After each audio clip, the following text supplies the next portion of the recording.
मान्यता अच्छी जगन्नाथंकर एक सच्चा भक्त जार नाम होची माधव दास। जेतेबेले माधव दासंकर स्त्री मरी गले ता परवर्ती समय माधव दास जगन्नाथंक सेवारे लगाई देले।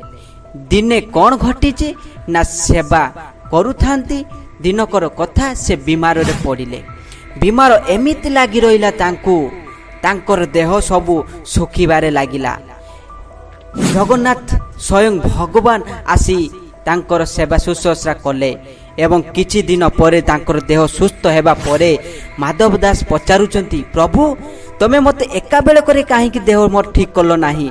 तो जगन्नाथ मुरुकी हसी कहउचंती, तोर कष्ट मो देखि पारिलिनी नाही, सेति पई तो रोगरु 15 दिन मो देह को मु नेइची। सेति पई प्रत्येक वर्ष